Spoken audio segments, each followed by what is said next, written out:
After 34 years, Star Trek just brought a deadly Doomsday weapon back into continuity. For a franchise that has been continuously expanding for nearly 6 decades, Star Trek is remarkably good at remembering its ghosts. Old uniforms resurface. Forgotten alien species reappear. Half-remembered ethical dilemmas get dusted off and reframed for a new generation. But every so often, Star Trek reaches even deeper into its archive and resurrects something truly chilling. Not a character, not a ship, but an idea so dangerous that its absence itself once felt like a moral choice.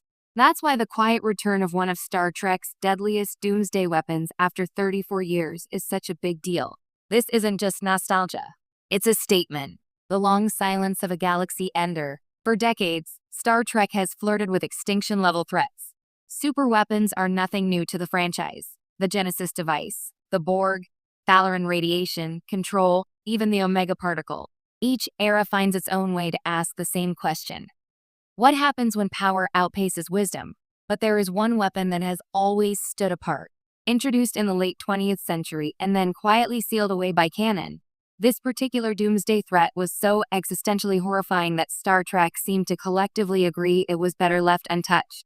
Unlike the Borg, it had no ideology.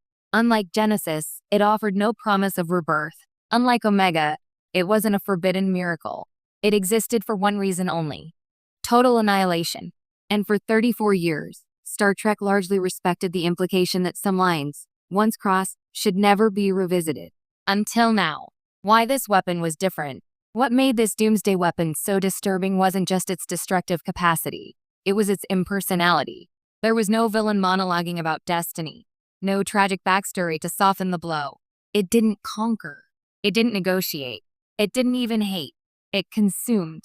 Entire civilizations were reduced to debris fields, not because of ideology or revenge, but because the weapon functioned exactly as designed.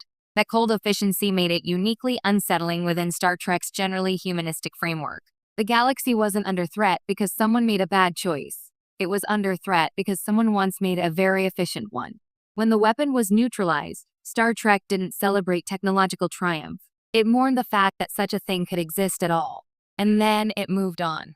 34 years of narrative restraint. From a storytelling perspective, shelving this weapon was almost radical. Most franchises would have escalated, upgraded, and franchised the concept. Star Trek did the opposite. It allowed the weapon to become a cautionary fossil, a reminder of what unchecked militarization leads to when ethics fall behind engineering. In universe, that silence made sense. Starfleet doesn't just fear dangerous technologies. It archives them, studies them, and often buries them beneath layers of regulation and taboo. Out of universe, the absence suggested something even more interesting. That Star Trek knew this idea was almost too final. A weapon that erases planets without discrimination challenges the franchise's core optimism. How do you explore diplomacy or moral growth in the shadow of something that makes those concepts irrelevant? For 34 years, Star Trek didn't try.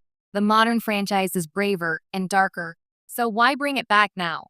The answer lies in how modern Star Trek views the future. Recent series have leaned into moral ambiguity in ways earlier eras rarely did.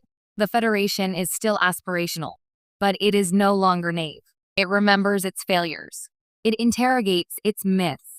It understands that utopia is not a destination, it's maintenance. In that context, resurrecting a doomsday weapon isn't about shock value. It's about reckoning. By reintroducing this long-dormant threat into continuity, Star Trek is acknowledging that even buried horrors don't stay buried forever. Technologies resurface. Old mistakes are rediscovered by new generations who didn't experience their consequences firsthand. And sometimes, progress itself digs them back up. This isn't nostalgia, it's thematic escalation. Continuity as moral memory. One of the most impressive aspects of modern Star Trek is its respect for continuity as more than trivia. Continuity now functions as moral memory. When something returns after decades, it carries weight precisely because the galaxy remembers it. Characters react with fear not because the script tells them to, but because history has taught them what this weapon represents. The tone shifts. The dialogue changes. The stakes feel heavier, not louder. The weapon's reintroduction isn't framed as a mystery box or a flashy reveal. It's treated like a whispered name, something you don't say unless you have to. That restraint is what makes it effective. Not bigger, but more personal.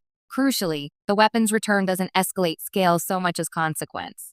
Modern Star Trek understands that audiences are numb to bigger-than-ever threats.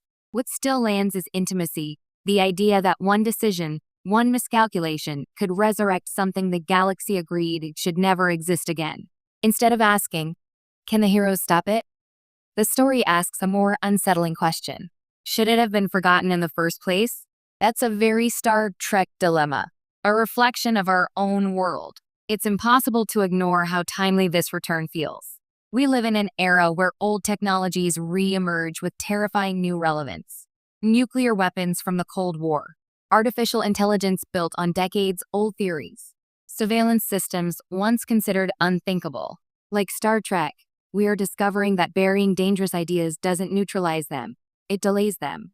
By bringing this doomsday weapon back after 34 years, Star Trek isn't just revisiting canon. It's holding up a mirror. The question isn't whether the weapon can be stopped. It's whether civilizations ever truly learn from the weapons they regret creating. Why it had to be this weapon? There are many destructive technologies Star Trek could have revived. That it chose this one matters. This weapon symbolizes the ultimate failure of imagination, a device built without any vision beyond victory. No rebuilding. No coexistence. No future. Just an ending. Reintroducing it now challenges the franchise to reaffirm its values under pressure. Optimism means more when annihilation is plausible. Diplomacy matters more when extinction is an option. Hope isn't naive when it survives contact with absolute darkness. The power of letting history haunt the present. For longtime fans, the return hits like a chill down the spine. Not because it's surprising, but because it's earned. 34 years of silence have turned this weapon into legend, and legends carry weight. For newer viewers, it works just as well. A weapon doesn't require encyclopedic knowledge to be frightening. Its reputation precedes it in story, and the reactions of the characters sell its importance immediately. That's good storytelling, using history not as homework, but as atmosphere. What this means for Star Trek going forward, the reintroduction of this doomsday weapon signals a franchise unafraid to confront its darkest ideas head-on. Star Trek is no longer content to pretend its past horrors were one-off anomalies. It's treating them as unresolved questions. What responsibility does a utopian society have to the weapons it creates? Who gets to decide which knowledge is too dangerous to exist? And what happens when the future stumbles over the ruins of its own past? These are not easy questions. They're not comfortable ones. But they are exactly the kind Star Trek has always been at its best asking. A weapon that should terrify us again. After 34 years, this doomsday weapon hasn't lost its power, it's gained it. Time has transformed it from a plot device into a warning, from a monster of the week into a philosophical threat. Its return doesn't undermine Star Trek's optimism. It tests it, and in doing so, Star Trek proves once again that the franchise's greatest strength isn't its technology, its ships, or even its heroes. It's its willingness to remember what happens when progress forgets its conscience. Some weapons should never be